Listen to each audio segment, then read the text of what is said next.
Hello everyone, my name is Aditi and welcome to my YouTube channel. आज हम पढ़ेंगे class 6 polity का chapter number 1 जो कि है अंडरस्टैंडिंग डाइवर्सिटी। तो डाइवर्सिटी के बारे में जो भी इस चैप्टर में है वो सारा हम थ्रू नोट्स आज कवर करेंगे। सबसे पहले आपको पता होना चाहिए कि इस वर्ड का मतलब क्या है, डाइवर्सिटी का मतलब क्या है। So diversity means that each individual is unique having individual differences. अब इसका मतलब क्या है? इसका मतलब ये है कि हर एक इंडिविजुअल अलग है, यूनिक है, सब में इंडिविजुअल डिफरेंसेस हैं। कैसे? देखिए, अगर आप स्कूल में हैं तो अपने आसपास अपने फ्रेंड्स की तरफ देखिए। किसी की हाइट आपसे ज़्यादा है, किसी की हाइट आपसे कम है, कोई आपसे थोड़ा ज़्यादा हेल्दी है, मोटा है, कोई आपसे पतला है, कोई आपसे थोड़ा सांवला है, कोई आपसे थोड़ा ज़्यादा गोरा है। तो इस तरह से कुछ इंडिविजुअल डिफरेंसेस होते हैं। हर इंडिविजुअल के दूसरे इंडिविजुअल के साथ कुछ डिफरेंसेस होते हैं। ठीक है, हर एक इंडिविजुअल जो है अपने आप में अलग है। तो इस पूरी चीज़ को हम कहते हैं डाइवर्सिटी। इसे हमने नाम दिया है डाइवर्सिटी का। ठीक है, अब देखिए, ये डिफरेंसेस जो हैं ये बहुत सारी रीज़न से हो सकते हैं। जैसे कि पर्सनल क्वालिटीज़ हैं, कोई किसी की हैंडराइटिंग बहुत अच्छी है, कोई पेंटिंग करने में अच्छा है, किसी की स्पीकिंग स्किल्स अच्छी हैं। तो पर्सनल क्वालिटीज़ के बेसिस पे भी डिफरेंस हो सकते हैं कि नहीं दो लोगों में, क्योंकि कोई भी दो लोग जो हैं वो सेम नहीं होते हैं। आप अपने घर पे देखें, अपने पड़ोस में देखें, अपने स्कूल में देखें, कोई भी दो इंडिविजुअल्स बिल्कुल सेम नहीं होते हैं, उनमें कुछ ना कुछ फ़र्क होता ही है। ठीक है, या तो पर्सनल क्वालिटीज़ का फ़र्क हो गया, या फिर डिफरेंस आ गया फिजिकल फीचर्स का, जो कि मैंने आपको बताया, हाइट हो गया, कलर हो गया, हेल्थ हो गई, या सोशल और इकोनॉमिक बैकग्राउंड। इकोनॉमिक बैकग्राउंड होता है कि कोई मतलब आर्थिक स्थिति, कोई बहुत ज़्यादा रिच है, कोई थोड़ा पुअर है। ठीक है, इसके बेसिस पे भी डिफरेंसेस होते हैं। और कल्चरल फैक्टर्स, कल्चरल फैक्टर्स में होता है कि कई लोग पहाड़ी होते हैं तो उनका कल्चर थोड़ा पहाड़ों वाला होता है। कोई लोग कोस्टल एरिया के आसपास रहते हैं, ठीक है, तो वो थोड़ा उनका खाना पीना रहन सहन उस तरह का होता है। तो इस तरह से कल्चर का भी इफ़ेक्ट पड़ता है हमारे अपीयरेंस पे, या फिर हम कह सकते हैं कि इंडिविजुअल डिफरेंसेस कल्चरल फैक्टर्स की वजह से भी आते हैं। तो आई होप आपको डाइवर्सिटी समझ आ गया होगा कि हर एक इंडिविजुअल दूसरे से अलग है। एक इंडिविजुअल और दूसरे इंडिविजुअल में डिफरेंसेस होते हैं। वो डिफरेंसेस कैसे कैसे हो सकते हैं? पर्सनल क्वालिटीज़ के हो सकते हैं, physical features, economic background, cultural factors, इस तरह के किसी भी तरह के हो सकते हैं। ठीक है, अब यहाँ पे डाइवर्सिटी की एक और बहुत अच्छी डेफिनेशन दी है कि डाइवर्सिटी का मतलब है लैक ऑफ यूनिफॉर्मिटी, एक रूपता ना होना, सेम ना होना। ठीक है, and the sense of variety, मतलब अलग वैरायटी मिलना है। जैसे आप किसी शॉप में जाते हैं, आपको क्रीम खरीदनी है तो आपको 15 वेराइटीज़ मिल जाती हैं, तो वैसे ही इंडिविजुअल में भी आपको अलग अलग वेराइटीज़ मिल जाती हैं। ठीक है, तो इनइक्वालिटी का जन्म डाइवर्सिटी से ही होता है। डाइवर्सिटी क्या हुई? भिन्नता। अब भिन्नता है मतलब इनइक्वालिटी आ गई, अब लोग इक्वल नहीं रहे, उनमें डिफरेंसेस हो गए। अब इनइक्वालिटी से क्या होता है? ठीक है, जब इनइक्वालिटी आ जाती है लोगों में, तो इसका मतलब क्या है कि उनका जो एक्सेस है to the resources and opportunities वो अलग अलग है। जैसे कि जो रिच लोग हैं उनके पास ज़्यादा अपॉर्चुनिटीज़ होती हैं, जो पुअर लोग होते हैं उनके पास रिसोर्सेज अपॉर्चुनिटीज़ ज़्यादा नहीं होती हैं। अब इसका मतलब क्या है?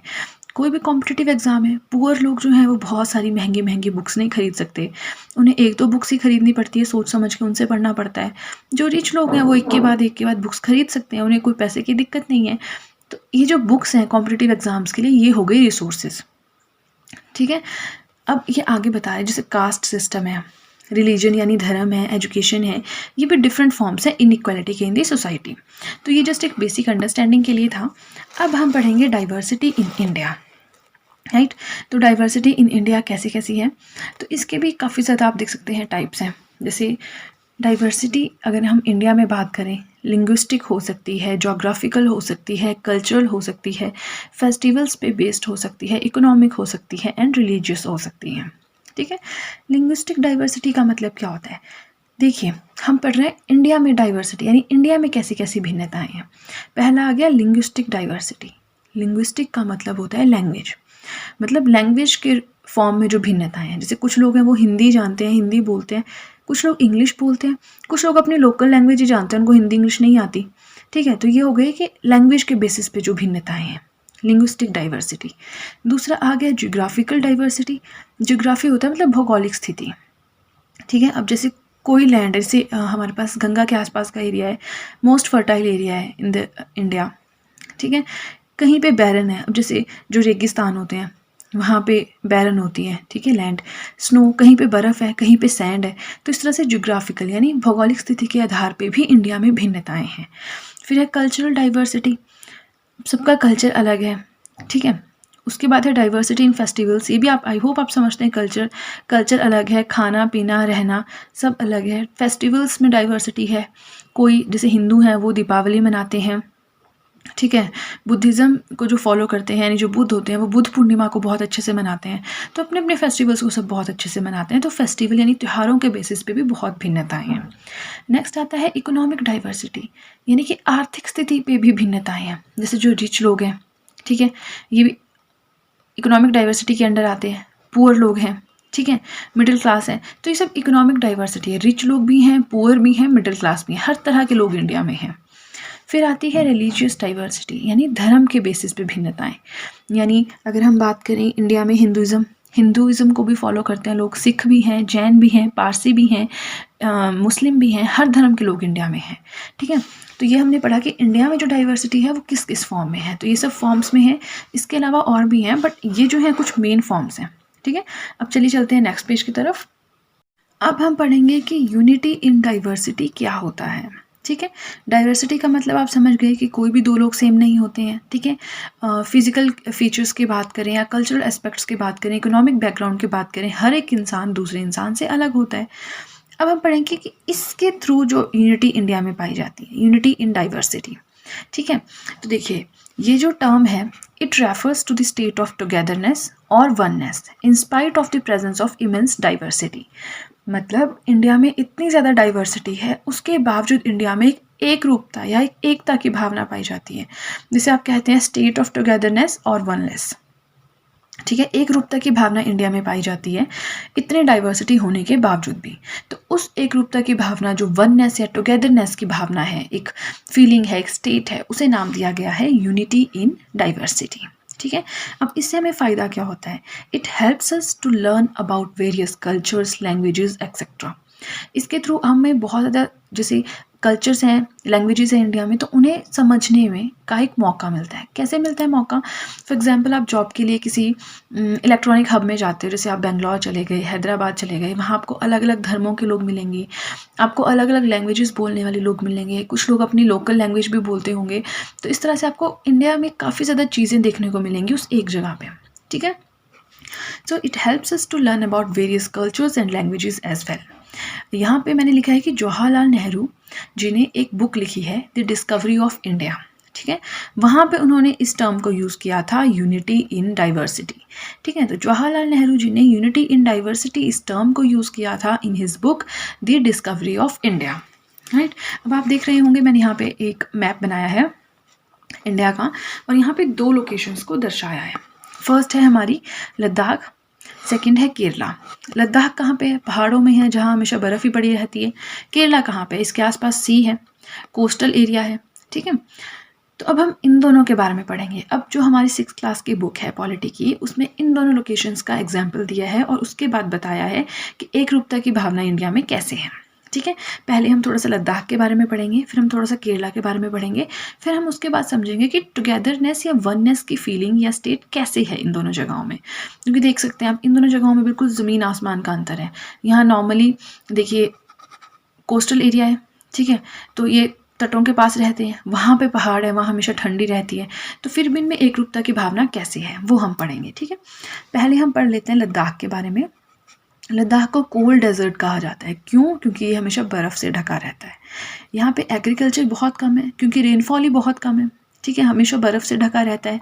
अब अगर आपको पानी पीना है तो आपको स्नो को मेल्ट करना पड़ता है, बर्फ़ का ही आप पानी बनाते हो, क्योंकि जो पाइप्स होती है वहाँ तो बिल्कुल पानी जम ही जाता है बर्फ़ में, है ना। शीप प्रोड्यूस पश्मीना वूल अर्न मनी। ये लोग जो है भेड़ पालन करते हैं, आपको पता होगा, शीप आपने देखा होगा, ये भेड़ पालन करते हैं, उनमें से वूल निकालते हैं, पश्मीना वूल जो कि काफ़ी ज़्यादा फेमस है, पश्मीने शॉल भी आपने सुना होगा। ये वूल निकालते हैं, उसको ट्रेडर्स को बेचते हैं, वहाँ से पैसा कमाते हैं। ये लोग ज़्यादातर बुद्धिज़्म को फॉलो करते हैं और एक ट्रेड रूट भी है, तो ये ट्रेड रूट आपको माइंड में रखना है। जैसे यहाँ से अगर आपको सेंट्रल इंडिया जाना है तो इन एरिया से होकर ही जाते हो आप, ठीक है। जैसे पुराने समय में ट्रेड रूट भी था ये एक। अब हमने इसके बारे में थोड़ी सी इन्फॉर्मेशन गैदर कर ली है। अब हम पढ़ेंगे केरला के बारे में। देखिए, केरला एक कोस्टल एरिया है, यानी तट पे है, ठीक है। स्पाइसेस होते हैं यहाँ पे, मसाले होते हैं, जैसे क्लोव्स है, पेपर है, ठीक है।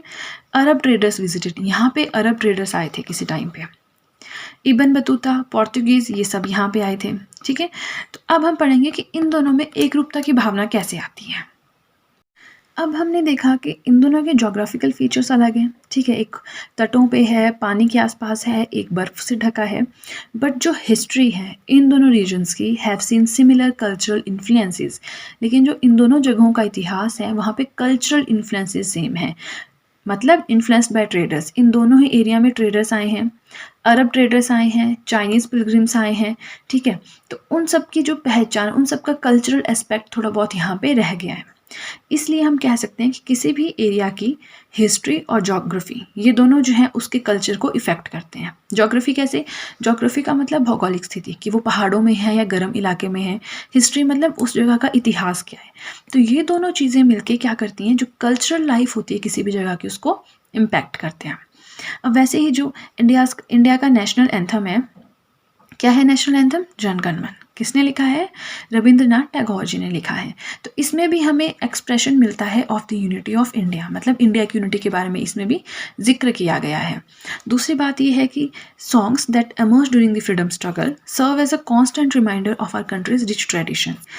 अब आपको पता है इंडिया को फ्रीडम कब मिली है? 1947 में। तो फ्रीडम स्ट्रगल काफ़ी लंबा चला है हमारा, तो उस टाइम पे काफ़ी ज़्यादा सॉन्ग्स लिखे गए। ठीक है, तो वो हमें क्या रिमाइंड करवाते हैं? कंट्री का रिच ट्रेडिशन, कंट्री का जो ट्रेडिशन है हमारा, उसको रिमाइंड करवाते हैं कि हमारा कितना रिच ट्रेडिशन है, हमारी संस्कृति कितनी भरपूर है। ठीक है, तो ये हो गया आज का चैप्टर हमारा कंप्लीट। आई होप मैंने आपको जो भी समझाया आपको अच्छे से समझ आया हो। काफ़ी ज़्यादा इंटरेस्टिंग चैप्टर है। And that's it guys. अगर आपको वीडियो अच्छी लगी हो तो चैनल को सब्सक्राइब करना बिल्कुल भी ना भूलें। बेल आइकन को प्रेस करें, वीडियो को लाइक करें, वीडियो का लिंक शेयर करें अपने फ्रेंड्स के साथ। एंड दैट्स इट, अब मिलेंगे नेक्स्ट वीडियो में with the chapter number 2 of polity.